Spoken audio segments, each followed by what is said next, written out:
episode of Stoke Meter, and today we have the pleasure of visiting with Laurel Youngstrom. Laurel Youngstrom, how are you this morning? Doing pretty good. Doing pretty good. I'd like to hear it. And Laurel and her husband Russ run something called Youngstrom Safety. Now, I was introduced to Laurel through another mutual friend, and just when I read this story, I thought, hey, let's talk about workplace safety. I mean, how different is that from a lot of the other stories that we shared, right? Yeah. At the same time, it's so very important. And Laurel, I'm wondering if you'd give us a little background of yourself there. Sure. Well, I actually grew up in Wyoming, town of 1,000 people. Yeah. And when it came time to get a job, there were no jobs in Wyoming. So I moved up to Washington State, Seattle area. Started working at the Space Needle. And that's where my husband was working at the time. He was in maintenance and I was in the restaurant. And we met and we got married in a hot air balloon, and Nice. we went to Hawaii on our honeymoon and walked on the beach together. And that was actually the last time we ever got to walk on the beach together. Oh my goodness. We were married for 4 years, and our son was about 2 years old. And he had a workplace accident, and he's been in a wheelchair ever since. 26 years ago. 27 last week. 27. Oh my goodness. 27 gracious. last week. Yeah. Oh my goodness. And just wondering if you could explain that, because that's what the fascinating story was. I was looking at the pictures of your family. It's just so awesome. And the before and after pictures were particularly impactful, because even though there was that the accident, and for those of you that might not know, and we'll get into this, is Russ became a paraplegic, right? Is a paraplegic. Yes. And afterward, though, it was pretty neat to see how your family reacted to that. I mean, looking at the pictures, I know there's a backstory to everything like this, but look at the pictures. It hasn't slowed you folks down. Not too much. Yeah. But we always make sure that people know we're the best case scenario. Yeah. Well, and so with that being said, then what is Youngstrom Safety all about? We just want to make sure that it doesn't happen to anyone else. You know, we talk about how it's affected our family every day and still is, you know, and how everyone around you is affected when there's a workplace accident or any kind of accident, actually. And we really just want to take the safety from their head to their heart, so that they think twice before doing something unsafe. Well, I think that's kind of interesting in the sense that nobody wakes up in the morning and goes to work and expects to be injured, especially to the extent that your husband faced. Just from your guys' experience, where did things go wrong? Like, what was missing in that equation to where when he did go to work that day, something apparent really tragic happened? And was there a gap? Was there something in place that wasn't there? He was doing what he did every day, and unsafely. That was the gap there, is he had never got caught. And instead of getting caught, he got hurt. Yeah. Well, and it's funny because, well, not funny, but I in my spare time, I have a shop where I fabricate stuff and I weld and I do all this stuff. And it's kind of sad. You wear all your PPE? No, I don't. And that's what I was going to say is it's horrible, because sometimes I'm like, I take so many chances and remove safety guards and I'm not going to say what a horrible person I am in that regard. Okay, well, don't do that anymore. Okay. Okay. I've learned my lesson. Thank you, Laurel. I appreciate it. But how do you change that mindset? How do you change, especially in the workplace? How do you make it so people don't? Oh, go ahead. Try to let them know that they're not the only one that's going to be affected. People, they might even think they don't have family, but maybe they don't have wife or husband or kids, but I'm sure they have like a brother or sister or, their friends, their coworkers. Talk about getting the phone call, and I say, well, how would you like your mom to get that phone call? So you guys kind of focus more on the mindset and the awareness side, because I know there's companies that, they do the lockout tags and they do the, the PPE and that type of stuff. But it looks like you guys are approaching this from the different side. Can you explain a little bit of how you guys operate and what you do? We try to make it personal. We try to, make them think about what it is that makes them want to go home at night, or what makes them want to wake up in the morning. Make safety a relationship, not just a bunch of rules. And remember the why. We pass out bracelets. They don't say anything on them. They don't say Youngstrom safety or anything. And we pass out Sharpies, and they write on there who they're safe for every day. And even when it rubs off, which it will, but they'll remember whose name they put on that bracelet, and that they want to be safe for that person. And not only be safe for that person, but be safe for yourself. I mean, I point out the fact that they've got places to go and things to do and people to love, and they deserve to have the chance to do that. I like how you changed that mindset, because so oftentimes I know I have disregarded different safety precautions. Case in point, Gary, a wreck that occurred about 30 years ago. I wasn't wearing a seatbelt, and I was lucky. Put it that way. But it was just an inconvenience, right? It was an inconvenience, and I thought, no big deal. This is a safe vehicle. There's no way it's going to roll on its own. and there's two people that paid a price, my passenger and myself. Fortunately, we recovered and so on and so forth. What I really appreciate, though, is on those bands, you're making it, as Gary talked about mindset, it shifts to something outside yourself, so that the inconvenience is no longer inconvenience as much as it is something that really takes to heart, something important to you. It's no longer about you. Right. And looking at some of the crowds that you've spoken with, let's face it, they're not going to be the ones, hey, that's all right. It's not this soft stuff. These are individuals that are doing things that are really tough. There's no doubt about that. What do you do? So aside from the bands and such, how do you speak to them to get that impact? I know Russ does some things, and he is a very visual example of what happens when safety is not there. But what are some of the things that you tell them that dig deep, that really impacts them? Especially, I'm sure you've seen that in the audiences that you've done.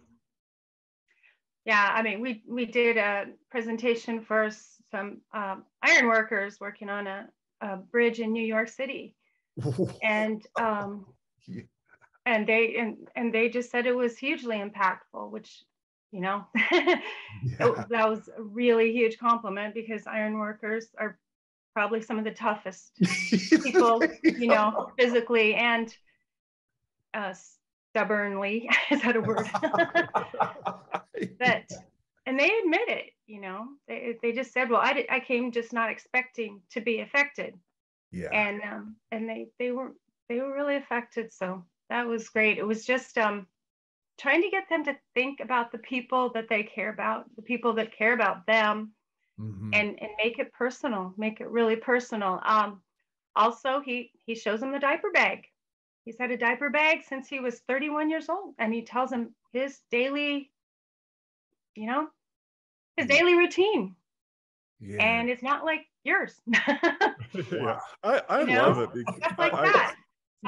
so I will also have his harness that he was wearing that day, Mm. and his safety director, which he says that there's nothing that he could have done to get him to be safe at the time. He just had that mindset. Yeah. Of course, his safety director feels like he could have, but he had that on his desk for 21 years. And if somebody was going to do something unsafe, he would show it to him and say, "Hey, this is somebody who did something unsafe," and he's been in a wheelchair now for, well, probably was 20 years back then. And then he gave it to us when he retired, and so we have that. Oh my I gosh. was just going to say that I've worked in a lot of various dangerous jobs. I grew up on a ranch, which is one of the most dangerous professions. I was a hazardous materials technician. I've done all these different things. And, I've been through so many of these programs where they talk about, you need to do this to be safe. You need to do that. And I look back and I can almost remember going through those and going, yeah, I'll do that. Nope, Yeah. not going to do that. Not going to do. I mean, almost in the Mm-hmm. moment of these programs. And so Right. to me, it's so refreshing that you guys are, there's a level of vulnerability about it, but at the same time, getting real and getting personal and getting emotional about it, to me, I never had that in any of those programs that were given to us. It was always the dry OSHA, Right. Well, this, same with that. Russ, he had two safety meetings the day he fell. And one of them was a fall protection safety meeting an hour and a half Wow. before he fell. Oh. So I have to And give he you one admits other, that, he didn't pay attention. yeah, I have Oh. to give you another example of something that I look back now, and I used to think it was funny, and now it's kind of sad. And we got the contract for a huge low income housing project, and at the time my company we were installing the security systems and stuff, so Mm-hmm. pretty benign. But this was multi-story. There was a lot going on. I can't remember, it was something like, I don't know, 800 units. It was a big project. Mm-hmm. And in our kind of orientation thing where we sat down with the supervisor before we were allowed on site, Mm-hmm. they told us, they said, if you hear 3 blasts from an air horn, everybody pack up and go home. Because Wow. what that means Wow. is the safety inspector is on site and we don't want any violations. So Oh my goodness. instead of showing that we Oh, are a safe, oh what? I kid you not, and this was a very large project. They told us, Wow. pack up and go home. And so I think the reason I even bring that Wow. up is they were obviously concerned, well, probably not about safety, but they were concerned about getting a big fine if Mm-hmm. something got caught or whatever. I'm just curious what your thought is on, does that help? Does that help to have, tons and tons and tons of regulations Mm-hmm. without having the balance of what you guys are doing? Mm. I think you That, need that. I think you need to make them want to be safe, because people aren't going to want to be safe when nobody's around, Yeah. Yeah. Yeah. unless they have a reason. If they have a reason to be safe, then I think that they're going to be a lot more conscientious about following those rules and taking the extra time to do things the safe way. Yeah. but I felt like there was kind of an unintended consequence. It was, I don't Mm-hmm. know, it was really, it's kind of hard to explain, but it was almost like,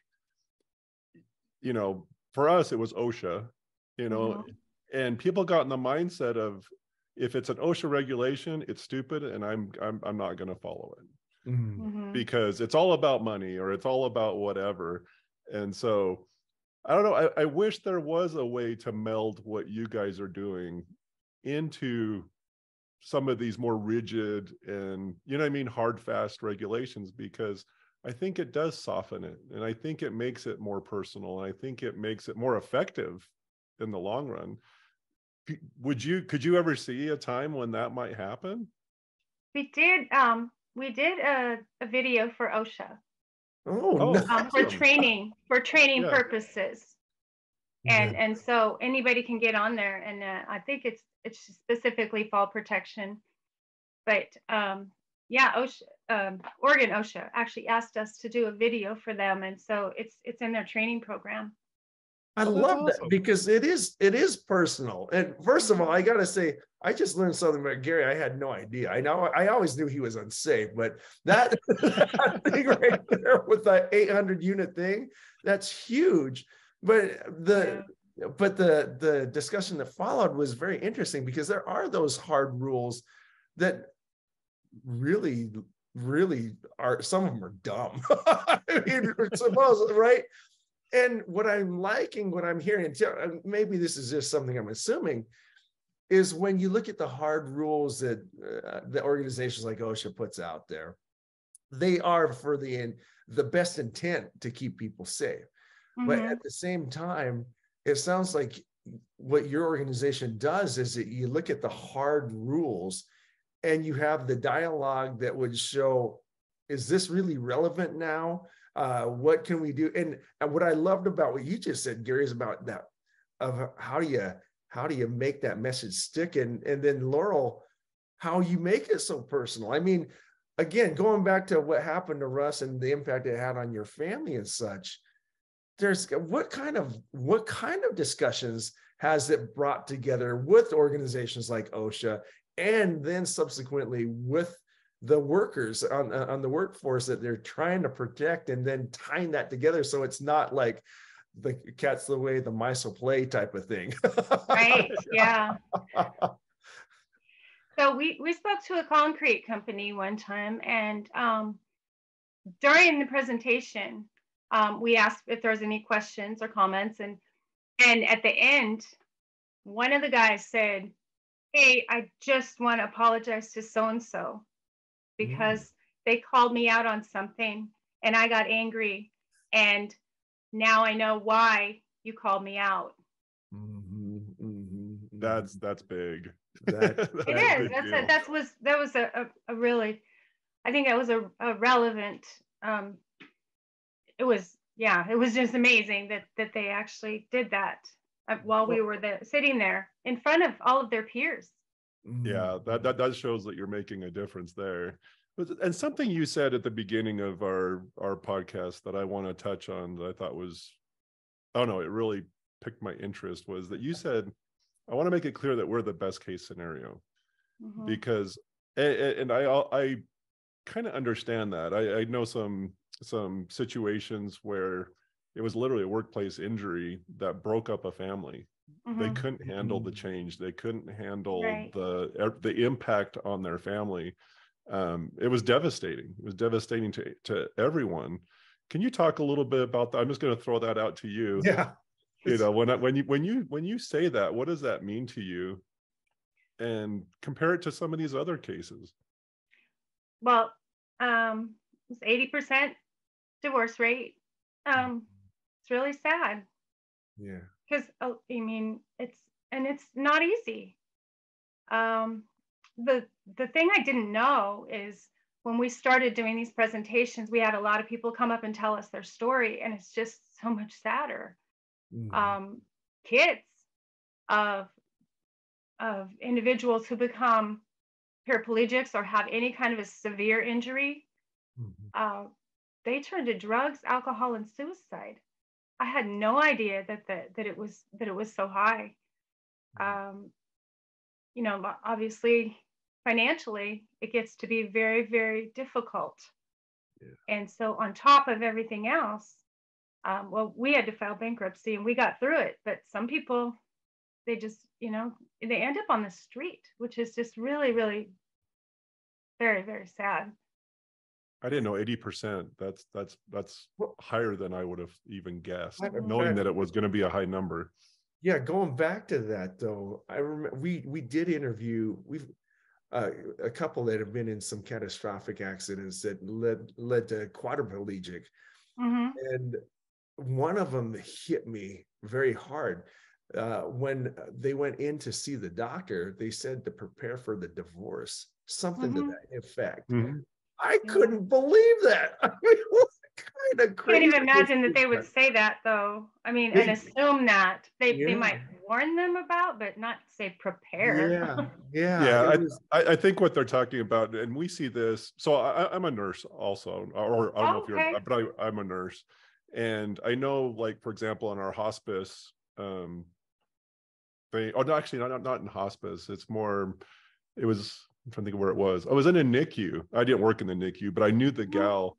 But when they would have, she would have the hard discussions with the family, and it was more about this is your reality. These are the decisions that you're going to have to make. This is what you've got to start really thinking about. So I think Marie's, it was probably more of a preparatory discussion of, you know, these are the hurdles and the challenges that you're going to be up against. And I'll tell you, it takes a special person to be able to deliver those conversations in a way that, imagine. Yeah, I've been there for a few of those, and it's amazing. But it's real. You know what I mean? It really is a stressor that can, it can be devastating.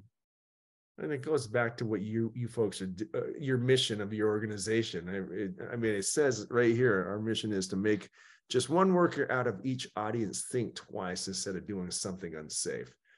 And I'm loving the fact that you are resonating in a way that just going straight from the rule book doesn't.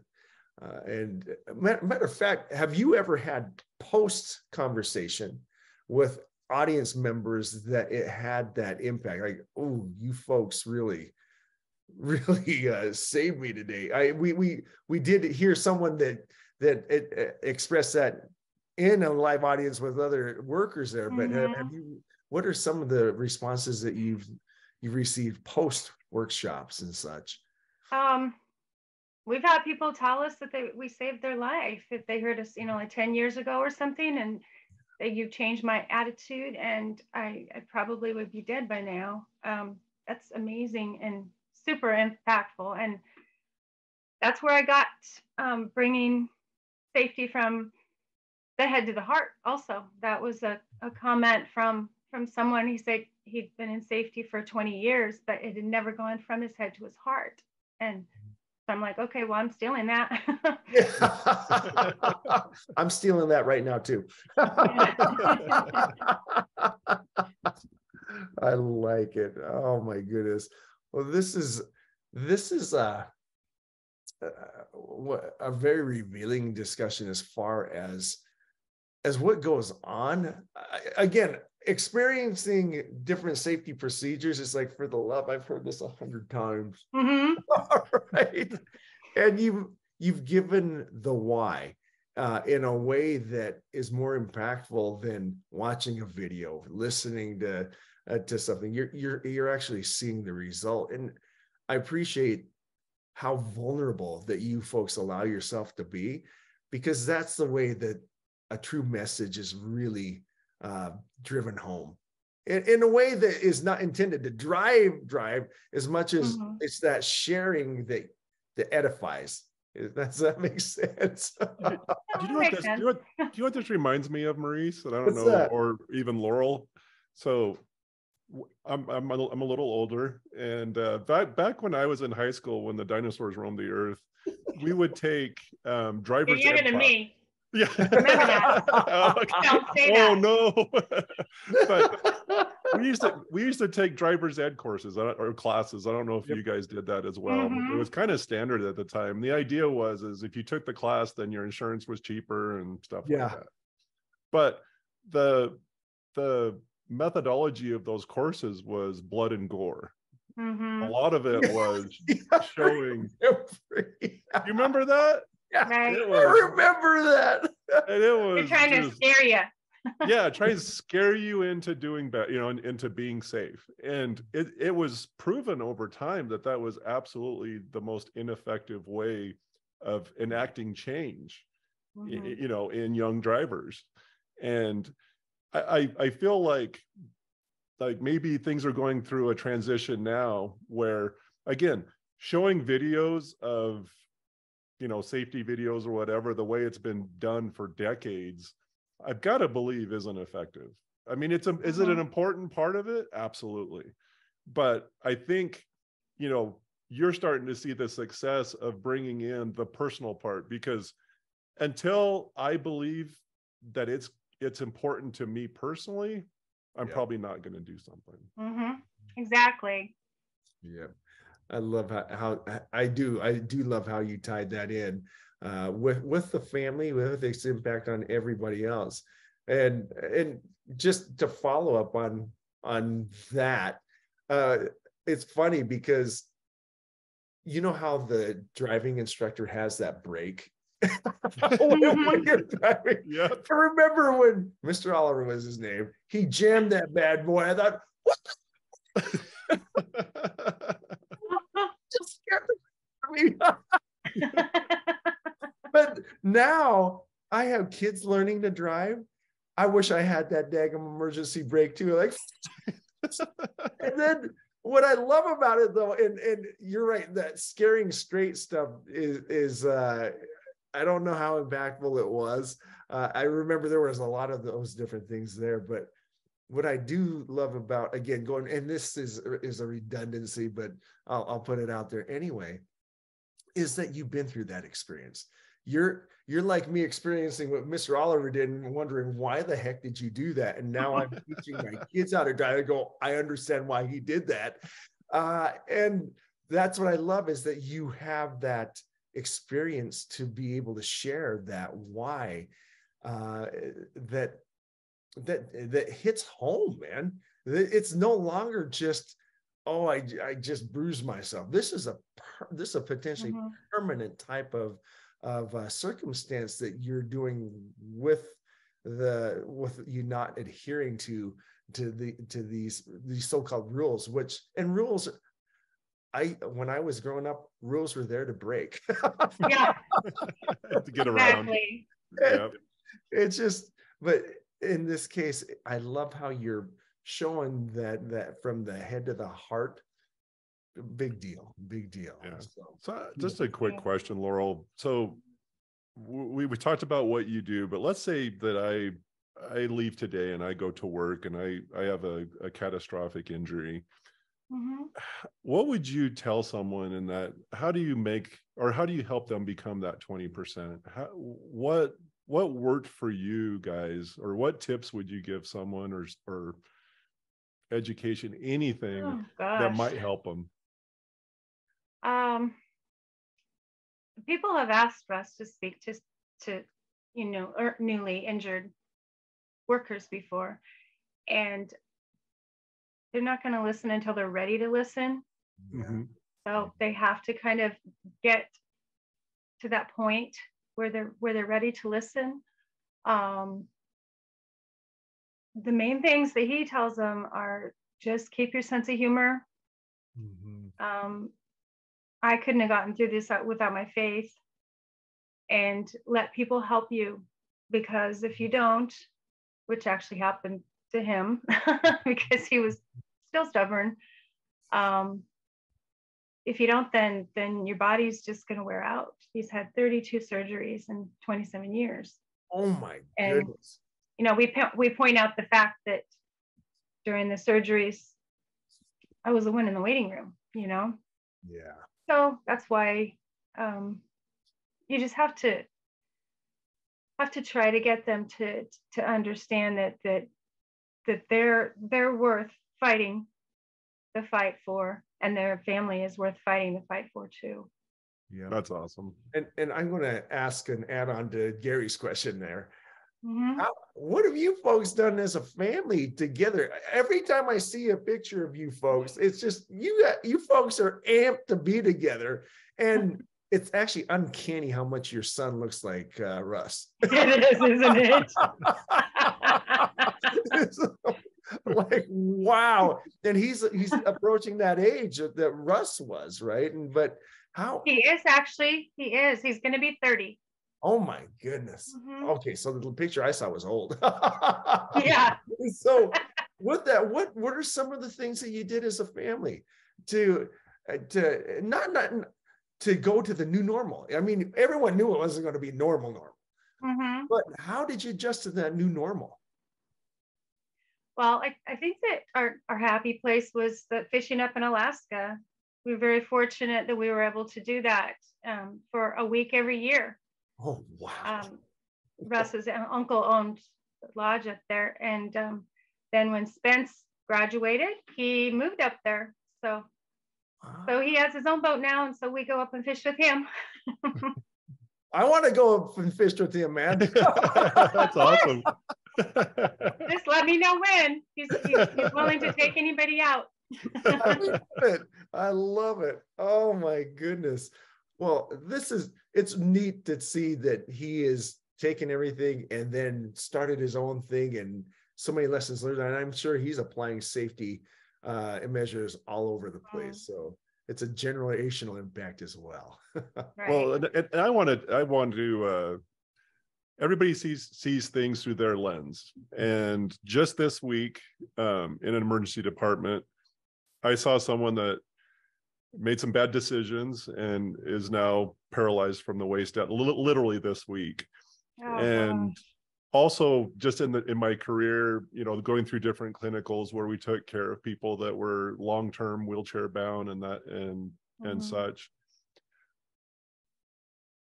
Health, when you injure your health, it's not like it happens once and then you're good to go. No. When I see what people go through that are wheelchair bound for the rest of their lives, it is incredibly impactful, and it is incredibly, I've said this before, I think one of the most dangerous places you can be is in a wheelchair. And I don't mean like going down the street. I'm talking literally being in a wheelchair and the health problems that are associated with that. Right. And so, if you ever want me to give that angle in your stuff, I'd be glad to, because that's something that I never really fully appreciated until I was in healthcare. Yeah. Is, like you said, those 30 something surgeries, I know some of them were probably directly due to the injury. Yeah. But some of those them. I can almost guarantee were also because of being in a wheelchair. Yep. Exactly. Man, oh man. Well, this is one of those discussions that